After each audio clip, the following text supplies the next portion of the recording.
Welcome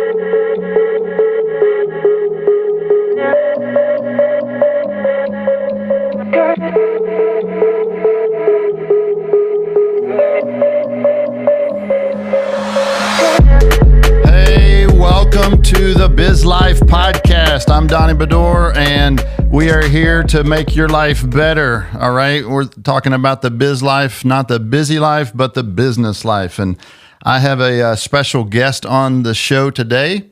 I remember him as Chat GPT. All right. But now it's Chad Palmer from United Franchise Group. Welcome, sir. How are you today? Great, Donnie. Looking forward to having some chat with you about AI. Yes, I think sir. last time we kind of chatted, you were in training here, and Yep. I was trying to give you the tools that I had. And the funny thing is, it seems like every week there's new tools. It's been a challenge just to kind of keep up with all the changes in the AI space for sure. I'd imagine, definitely would love to chat about that as well too. And give us the latest and greatest that's out there. And Sure. The idea of this podcast was just to, help business owners, people that have boots on the ground, and just give them, encouragement, give them ideas, give them things that can make their life better in business. Some tips and tricks that I've learned along the way with the different businesses that we have, but then just get some, amazing, wise people to come on here that's, smart in their field and their craft. And, just thank you for joining us today. So absolutely. If y'all are watching this, again, we have it on YouTube, Spotify, Apple. Make sure you like, subscribe, share. It would really go a long way for us. So let's get right into it. So what is AI? Right? What is AI? Sure. Yeah. That's that. First off, I would say AI is like the buzzword of the year. Kind of started last year. Yeah. Really technically November of the year before. Chat GPT kind of came out and changed the game. Right. Everyone's kind of heard about that. And if you haven't heard about it, you'll hear it even more this year. But I would say in a nutshell, as far as when people think about it, it depends how nerdy you want to get into it, but it's really just think about it as like a learning system that takes data in and changes its behavior based on the data. So and kind of gets results from that. So some common things like that we're used to in our everyday life, we may not think of as AI, are things like facial recognition. Like I was just at an airport, and now, a lot of times with your passport, you just walk up and you stand there and it takes a picture of you and this says, you're good, you're bad, right? Yeah. Let them in the country or kick them out. So it's learning, from databases and doing things like that. We've been used to chat bots for a while. Okay. I think most people are pretty comfortable when they go to a website now seeing the little chat box in the corner. Yep. But they've gotten more and more sophisticated over the last 2 years, where sometimes you can't tell if you're talking to, an artificial intelligence or a customer service rep on the other end. And a lot of companies now even swap out. So they'll have a chat bot kind of start a chat. Once you get to a certain question or a certain level of questions, they'll say, hey, human, take over. This is actually important. So they use it to take quality control of time, because, we don't have so many hours in the day, so they can kind of pre-vet some things. Or even like probably one of the big ones, like self-driving cars, right? Things that take data and information all around them at all times and change their behavior based on the data. Yeah. So like learns on the spot. I gotcha. Yeah. So, you're right. It was probably last year whenever, Chat GPT came out, started hearing about it, playing around with it, things like that. It definitely seems like it could be a very useful tool. I'm sure there's a lot to learn about how to use that type of AI, right? Mm-hmm. Well, as far as you talk about what AI is, right? And how it's sort of been integrated into our, lives for a while now, really, because facial recognition, even on like the iPhone, right? It's all part of AI. Thumbprint, I would imagine, back whenever. I don't know if anybody remembers that, where the iPhone had the little circle there, and you put your thumb on it. All probably part of it as well, too, right? Yeah. So there's just technology's moved. So fast. Like we've been on this curve for a while. But the curve with AI, the interesting thing is now you can use AI to write AI. So it's like basically computers building computers and software writing more intelligent software. So the speed that happens, and then that with the advent of quantum computing and some crazy, even higher level stuff, is just the technology can grow at a rate so fast now that it's the quickest rate in history. So it's pretty exciting to see what happens in the next 5 years here. Yeah, really, for sure. Talking about AI and everything, let's go, before we get deep into the deep dive of AI, let's get into a little bit of a deep dive of Chad Palmer, right? I mean, sure. Who's this guy on the screen and what does he know about AI, right? So can you give us a little bit about your background and, what you do? Sure. Yeah, happy to. So my current position, I'm the Chief Marketing Officer at United Franchise Group. So United Franchise Group, for those who aren't in the know, we own 11 different brands in multiple industries. So some brands you may have heard of, like Sinorama, Fully Promoted, Grace Craze, Venture X. We're big in the co-working space, Trans World. I could go on and on. Right. But that's my current role. Before that, I was in multi-location music retail. So I did about a decade and a half, selling musical instruments and learning about digital marketing and things back when that was a very new thing. Okay. So it's kind of the beginning of Google reviews and all that kind of fun stuff. And kind of seen the landscape evolve.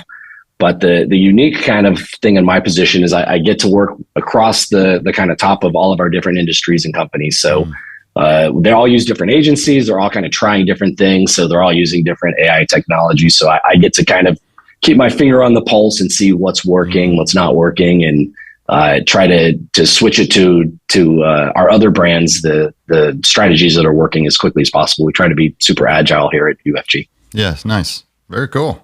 And so over this last year or two, how has AI changed, what you're doing, and what are some of those changes? Yeah, so you kind of joked about, I have the nickname here still is Chat GPT. So about a year ago, I'm a huge reader, self-development, and I my wife makes fun of me because I have a stack of books like this on the side of the bed, another one over here, another one over there. Yeah. And when we started playing around with AI, one of the first things I did was I kind of said, hey, how can I use this as a personal assistant and to kind of use this in the way that kind of at the beginning they were saying like that this is what it would be used for. So it's kind of experimenting with it. Okay. And I decided, hey, I'm just going to punch in these titles of these books that I can't get to and say, can you give me a 2-minute summary of this books, of the key things, to kind of decide which ones I wanted to dive into further and which ones I want to say, great, I got what I needed and let's move on. And then I started posting those on LinkedIn just for fun, just to kind of play around with the AI technology, and the nickname kind of stuck. Yeah. And then I started, people, instead of just unfortunately punching it in Chat GPT themselves, I would start getting requests. It was like a little side hustle. Hey, can you do, Atomic Habits next? That's a popular book. Can you do this book?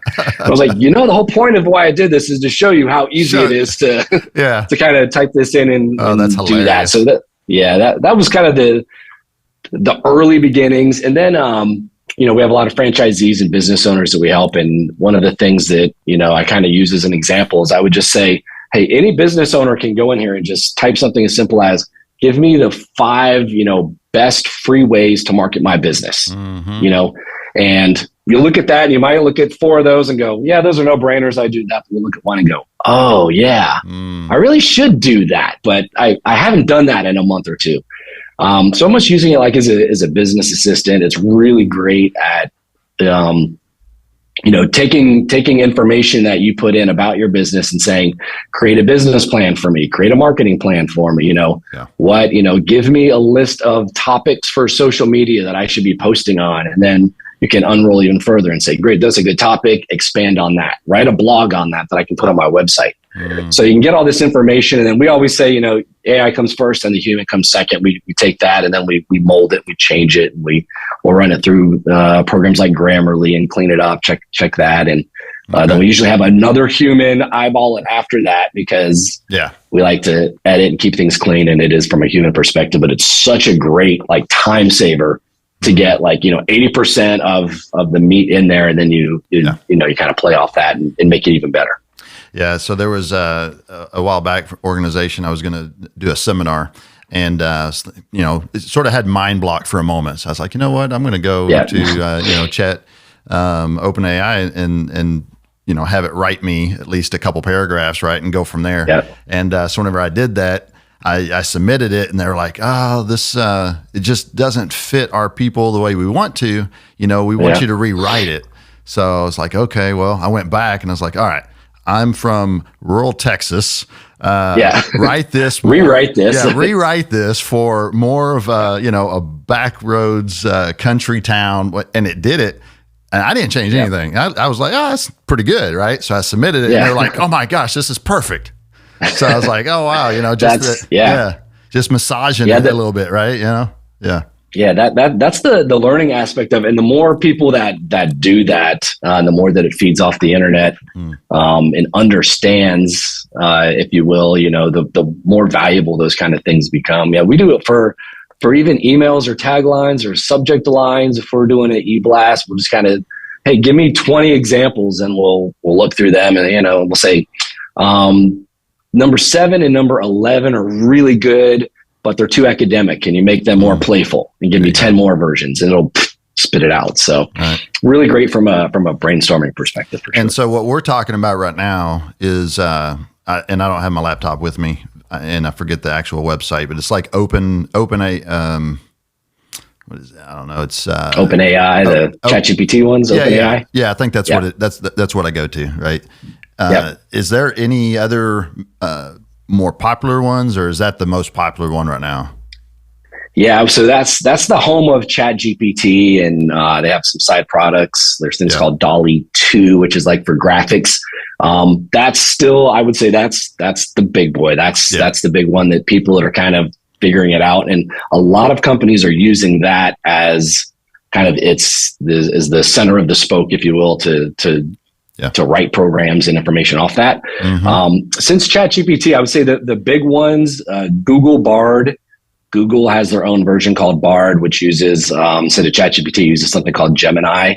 That is super powerful. It's really good. If you're not paying for the chat, so I'll back up one step. ChatGPT has a free version, and most of them do, and then they have a paid version. Yeah, I'm doing the free one. I'm doing the free one. Yeah, ChatGPT is like $20 or something like that. For the value, it's definitely worth it. Sure. Except that now Google Bard, the big difference is $20 that accesses the internet from from as yesterday or today versus a couple years ago as far as information goes. Okay. Google Bard, since it's Google, it's the internet at your fingertips, so you can basically flip a little switch and say, okay, I want it to be using online information, and it'll do that for you. So that's a really cool alternative. Another popular one that's out there has a funny name. It's called Hugging Face. Hugging Face. Hugging Face is just another Chat GPT alternative that a lot of people really like because you can change the model, and it seems to be more open. Like a lot of them are still like, you'll ask certain questions and it'll say, I can't answer that question because it may be considered offensive, or it may be dealing with a certain nature of things that I don't want to talk about.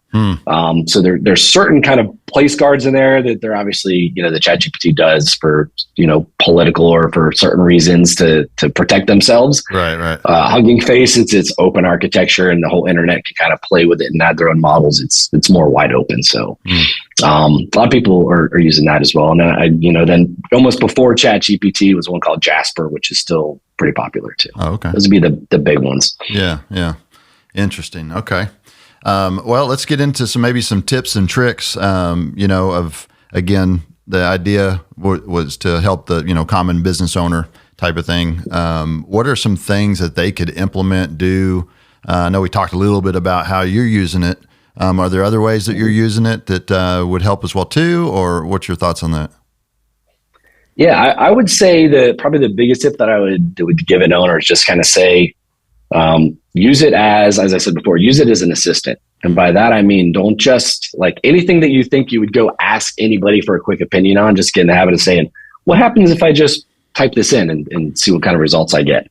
So anything from like an email that you're sending, right? You're sending an email to a customer and you're not sure how to respond. Maybe it's, you have a difficult customer, or there's a bad thing that happened and you're like, how do I word this to still sound nice? you can just explain the situation to Chat GPT and it'll write an email for you. Again, you may use 80% of it. You may use the whole thing. We've used it here. Sometimes to come up with ideas if there's let's say a brand gets a bad review, right? At some point, every brand gets a bad review, and it's like, how do you respond to that? And keep it professional. You never want to, answer back in an angry way and say, I'm right, you're wrong. Right. So it's really good at kind of taking the emotion side out of it and saying, oh, it's just being respectful and professional. I gotcha. Yeah. No, that's a really good point there too. Yeah. Because I'm sure, you'll get bad reviews, just someone's having a bad day or whatever. And that's a great way to. It happens. Yeah. Yeah. That's great. Yeah, you can just ask it can you give me a positive response to this? And you just copy and paste the comment and say, boom. And it'll say, sure, no problem. Here you go. And if you don't like it, you say, give me another one. Right. Give me another idea. Yeah. The other one that I'm actually experimenting with one now, a new program that if for any businesses that are using, I would say acquiring leads. So you get a lead in and you're getting ready to, let's say you have 100 people that you have to call. Yep. And you're trying to decide who do I call, right? I have limited time. I have to see who I'm going to call. But more importantly, what this one does is it tells you when you call or when you email or when you converse with this person that you're going to reach back out to, what is their style or their personality? If that makes sense. So it's called Crystal Knows. Okay. It's pretty cool. They have like a free trial version. You can get you can test it with 10 people. So you can go on there and one of the first things they have you do is they say, great, you sign up, you can do it in your browser, go to LinkedIn and look yourself up. And it'll give you a little thing on the side and it says let's say you wanted to email me or you wanted to reach out to me to try to, get some business from me or whatever. It basically says, hey, Chad is in the DISC survey would most likely rank a high D. He's higher in the dominance area. Okay. He's going to appreciate a quick short email, direct to the point with an example of proof of concept, and two appointment times to reach out to him, and that's it. Don't waste his time with a bunch of other stuff. And so but you can also look up another person that'll say, hey, Amy loves to, talk and is sweeter and kinder and you can, be a little warmer and nice with them. And they would appreciate that instead of you being blunt and to the point. So it's kind of for people you don't know and you've never met and you're going to reach out.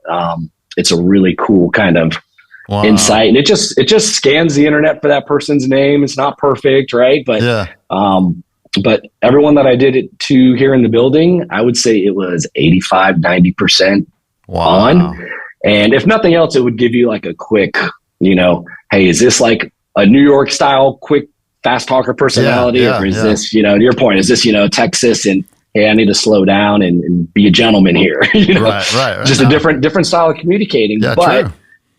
The businesses that have that kind of tool at their disposal have one more leg up on their competition when they go to send those emails to reach out to people. Wow. And so it'll just scan more than LinkedIn. I mean, I'm sure it'll scan. Social media. It just scans their presence and kind of, uses its robot brain and says, hey, from the way this person talks and what they post and where they go and what they say they like and what they don't like, they tend to be, we're going to guess they tend to be this kind of personality, which is crazy to even think it can do that. Yeah, no kidding. Right. And to think that that's where, social media has led. I mean, not everything, but at least there's a tool there that has utilized that for so many years, everybody just posts stuff, everyday life or whatever. And now someone capitalized on that and it's I'm going to dig and that way. Wow.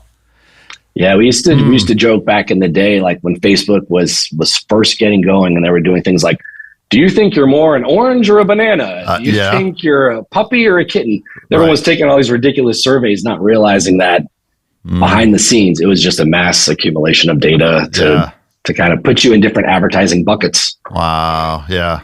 I never did those. I always thought, I was something don't feel right here. Yeah, I never would do them, but I see people do it all the time, even now, but it's not as much now as it was, like you said, a couple of years ago. That was running rampant, right? Wow. Okay. So you just type. So what kind of information does that need? Name, city? Yeah. Did literally. I think right now the most useful one is you find the person on LinkedIn, and when you do it, it has a a little thing like, do you want to run it on this person? You like it. Oh, okay. Because you have to make sure, because there's tons of John Smiths, there's tons of James Smiths. Like it needs some sort of indicator to say this is the right person. So wow. And most people are on LinkedIn, at least if you're doing it for business purposes. Most people have a presence there, so it kind of uses that, I think, as its spider to shoot out. And that's called Crystal. What'd you call that? Crystal Knows. Kind of like Knows. Okay. Like if the lady's name's Crystal and she knows. That's the gotcha. Crystal Knows. KNOWS.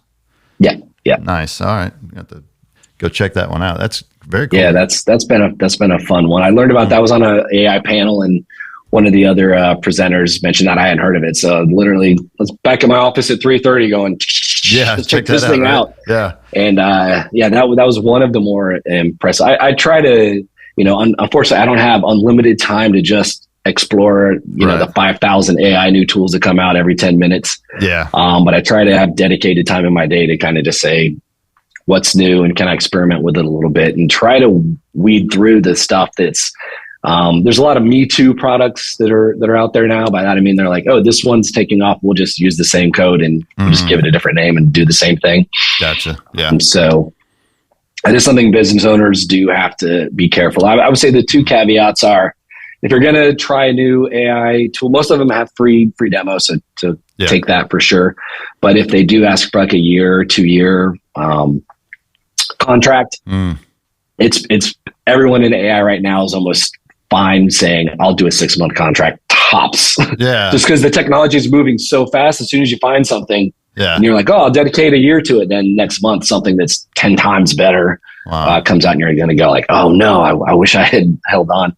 Yeah. The other thing I would say is, as you enter stuff into Chat GPT, what we train all our marketing people here, assume that it's not private. So don't put anything in there that's, or assume that everything is public. Don't put any private information you wouldn't want your competitors to know about. Yeah, no, it's a good, good tip there. Yeah, we use it for another really cool thing. There's a program called Fireflies, and there's another one that does the same thing, but basically it will listen in on your Zoom meeting. Like it could be on here just as a second guess, and it'll transcribe the entire meeting. Which is great in the office. We can use those and then say, hey, we just, Donnie and I just had an hour meeting. What are the key takeaways and who's in charge of what after this meeting? So instead of leaving a meeting and everyone's kind of scattered, you can say, hey, Donnie, you said you were going to do this. Chad's going to do this. And so, and Taylor's going to take care of this action item. And we all know at the end of the meeting what we're supposed to do. Well, and it's even great just to summarize the meeting and say, summarize this meeting in 4 bullet points, and and it'll go, sure, no problem, bang, bang, bang. And you go, oh, wow, that's a good point. I forgot about that one thing we started out at the beginning. Wow, yeah, no kidding, right? We've taken minutes, for meetings for many, many years, right? That's out the window now. Wow. Okay. Yeah. Dang. Now AI, they'll do it for you. Yeah. There's plugins, like I said, it goes right into Zoom, right into Teams meetings, all the popular ones. Mm-hmm. It's funny now. I do a ton of Zoom meetings in my role, and I almost always expect now to see it either says Note Taker or Fireflies or one of the other big ones that are out there. It's like, okay, they're capturing it all. It's just kind of normal now. Right. Very cool. Well, man, tell us a little bit about you besides work, dealing with AI, sure. Reading books, right? Give us a little bit more about you. What do you like to do? What's some fun hobby or whatever? Yeah, I love to travel. I just got back this weekend. My wife and I just did a quick little 3-day getaway to the Bahamas. Oh, nice. So anytime we can escape with or without kiddos, we'll run and take off and go see some fun stuff. Yeah, for sure. Other than that, like I mentioned before my role here, I was in the music industry for a while. So still love making music. Put an album out this last year. So still doing it kind of for fun. Nobody's waiting to see my big tour or anything, but it's I do that, and then I'm a adjunct professor at Palm Beach State College teaching mixing and mastering for recording studios students. So kind of keep one foot in there. That's always been my main hobby in life is music. So I like to do that, and even in that world, it's been interesting watching AI kind of come in and say, write a song in the style of Def Leppard. Boom, and it goes. Here, just like this. Give me the lyrics. Boom, done. I'm like, oh God, it's getting crazy. Oh wow, it's like a wild, wild west almost, right? Yeah. Dang. Yeah. You just don't know what's gonna happen next for sure. Yeah, no kidding, right? Yeah, so from people I've talked to, you probably talked a lot more about all this than I do. You have two different camps. One that's like really intrigued and playing around with it and really trying to, see what it can do and how it can help them. And others are like, I'm staying away. I don't know nothing about it, and they're just sticking with it, right? Do you see the same type of thing? Yeah, as you know, we do training here at UFG. We've got franchisees from all over the world come through, and I would say you're 100% on.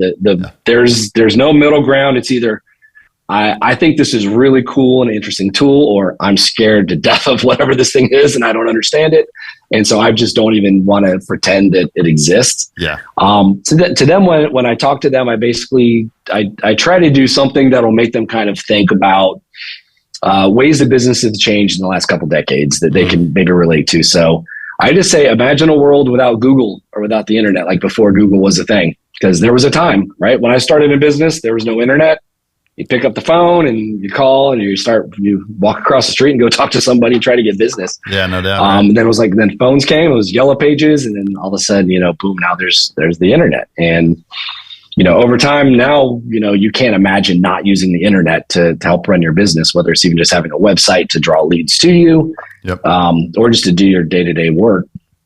So I say, this is the not maybe, there's no doubt, I think that this is the next step in that. So this is like the next step from web browsing and the internet and Google is this AI technology. So just think if you were faster to embrace the internet as a business when it first came out and use that technology quickly, you'd be here instead of here. It's the same thing now. So you think that AI and this Chat GPT and all this stuff is just as profound as the internet? I think it's more. Really? As crazy of a claim as that is. No. Because if you think about it, what it does is it wraps the power of the internet inside of itself. Like any question you would normally go ask Google or go for whatever browser you use. Yeah. It knows it. That's part of its knowledge base. Like it already has all of those answers inside it. But then it can learn how to utilize those answers. That's the big difference. Instead of just getting like a blog post that says, what are the top 5 tips for running my business? You can be more specific and say, I have a charcuterie food business. What are the top 5 ways for me to get more catering jobs? And it'll say, bloop, bloop, bloop. Here you go.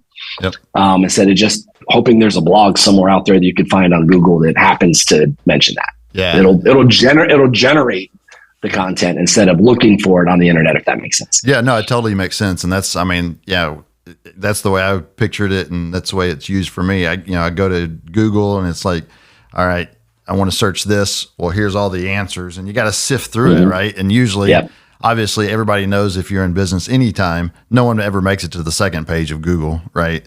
Right. So if you're not on that first page or whatever, right? And so, but yeah, whenever I've used ChatGPT, it's like, I treat it like an assistant. Hey, do this for me, right? Give it a little bit of details and stuff, and it's like, wow, that's pretty neat. Yeah. I would say for people that are kind of apprehensive or fearful of it, they tend to be the same people that use it in their day-to-day lives and don't realize it. Like I'll say, do you have an Alexa at home? Do you use Siri on your watch? If you walk home and you say, hey, Alexa, turn the light on, you're using technology that we didn't have 5-10 years ago. So it's just a different version of that. But that kind of voice technology that we're getting used to in our day-to-day lives, like, now everybody just kind of picks up the phone and goes, hey, Siri, set an alarm. They never have to type anything. Right. If you think of that as an assistant, it's the same thing. Yeah. I'll tell you, you're talking about that. So, and I'll be honest, if I'm texting someone, a lot of times I enjoy using my voice texting, voice to text versus sitting there typing out all the words, right? And I've noticed just that voice to text has gotten tremendous. It's way better than it was. iPhone, whenever it came out. I don't know, but it's been around for such a long time. You don't realize that, but Yeah. Gotten a lot. Yeah. I used to remember doing voice to text, and I feel like I spend more time trying to edit the word that was wrong than I would just have taken me to text it. Yeah. And now the technology is so much better now. And that's the learning side of this. So the AI basically self-teaches and learns. So every time it's used, it gets better and better and better. Which as an assistant just means it's just going to answer your questions better. I did an example here at UFG for our staff, just kind of trying to give them a real world example. Cause I always get asked, like, what about, take work out of it? What about just my day-to-day life? What can I use this for? And I say, go home and just like type in and say, I have these 6 ingredients. Can you come up with a recipe for me? Come up with a meal. And they're like, wait, you can do what? Like, yeah, just tell me I have like a tomato and an onion and some olive oil and some, there's some random weird thing, and it'll give you, hey, here's some ideas. And you can say, great, give me the recipe for number 2. And it'll say, boom, preheat your oven to 425. And it'll walk you through things like that. So I use that always as an example because everybody eats, everybody gets it. Everybody's been at home in the middle of the night going, I'm hungry, but I don't know what I want to eat, but I know I got some stuff. Yeah.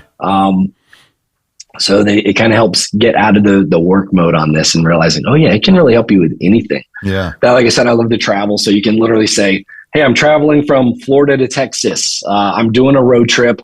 What are the 10 really cool stops that I should definitely make on the way? I'm looking for unique, odd roadside attractions. I like the odd, crazy, weird stuff. Like point them out and it'll go, no problem. Take I-95 to this road to go here, and it'll kind of do it all for you. So once you start using it for things like that, your brain goes, I can do so many things with this. Wow. Yeah.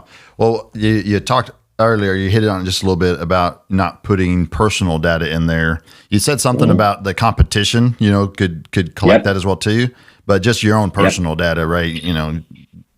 Watch out what you put on there. Right. Yeah. My rule is just assume that whatever you put in there, your competitors and everybody on the internet can see. Yeah. They say there's privacy. They say, there's different privacy things, but especially with Chat GPT, there's so many companies that are feeding off it.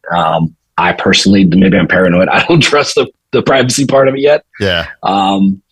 So I just, from a business perspective, I just, I train my staff, like, just don't take a chance. Yeah. Like, you don't need to. You could literally feed it everything and strip out like sales numbers and let it do its thing and still get great notes from a meeting. Yeah. Yeah, definitely. Are there any other, red flags to, watch for with this, and then also want to talk a little bit about, where do you think, things are going and stuff like that. So really, the red flags, any security issues, stuff like that you should watch out for, or? Yeah. Like I said, I would say the main one is just think about it from a competitor standpoint. Like, if you don't want your competitor to see that you got that answer from you putting your company's information in, just be careful. You can be clever how you do it. You can still, kind of game the system and do it. That I would say for even small or medium-sized businesses that have more than a couple employees, have some sort of policy in place, have a privacy policy in place, have a AI policy in place. It can literally be just a page that says, hey, if you're going to use this for business purposes, here's our do's and don'ts. And it could just be 2 or 3 quick things like, take whatever comes out and fact check it or look at it or read it, make sure it's grammatically correct. That's the other thing is AI, it's not perfect. There are things that we've run through and either find information that it states as fact that just isn't fact, but it was fact on somebody's website. So it doesn't know that, some websites are left-leaning or right-leaning and may overplay certain facts versus others. Yeah. It just says, hey, you asked this question and here's our best way to answer it. Mm-hmm.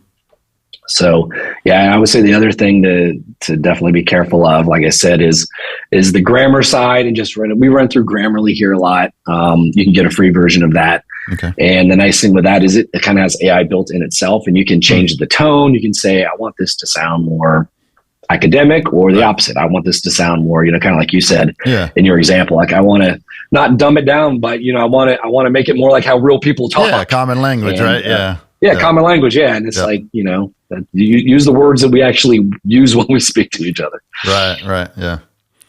Well, where do you think, where do you think this is going? Do you think we're going to have jobs in 10 years, right? We're all just going to be unemployed and AI is going to run everything? No, I'm just kidding. Yeah. No, there are people that fear that. Oh, right? I know, right? Like there's certain fields. I think it's going to be the opposite. I think it's like any kind of technology. The people that are quick to utilize and adapt it and understand it and work with it are the ones that are going to win. Yeah. So same thing like with the internet, like when it came out, the people that won really big were the people that were really smart and bought domain names really early on, right. Learned how to make websites, and instead of fighting it, said, hey, how can I make money off this? Right.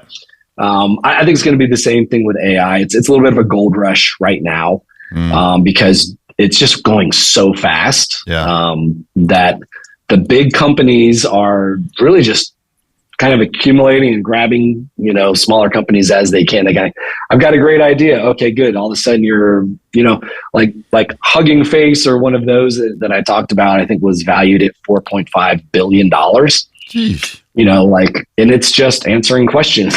So There's not even advertising on it, I don't think so. It's like one of those, I won't say money grabs, but there's a lot of uncertainty. And when markets have uncertainty, there's a lot of excitement, there's a lot of risk, but there's a lot of reward for the winners.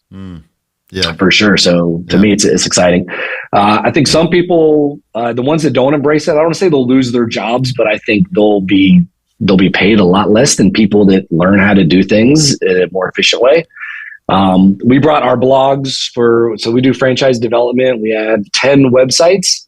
And we used to pay agencies to do blogs for those because that's kind of part of these typical SEO packages. And we realized early on, we said, we can take those in-house and have, someone here, take them on, because the speed of how long it used to take to write, 10 5-paragraph blogs, didn't make sense it was just, hey, we'll just pay an agency to do it. But then we realized, hey, we can actually do this better and faster in-house. And we know our brands better than anybody. So we can actually, make sure that the brand story is told at a higher level. So it's one of those, we saved money. We have a better, set of information out there for customers. So that's a win-win use of AI software.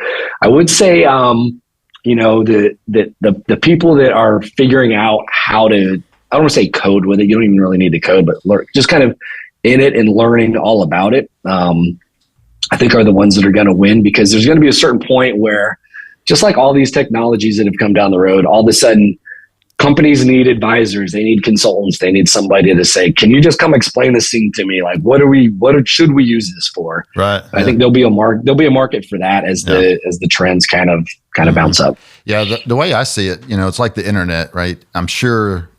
And again, I don't know. I probably started business 93. So, I mean, the internet it's not what it is today for sure. Right. But, it was out there, but the internet has created so many jobs.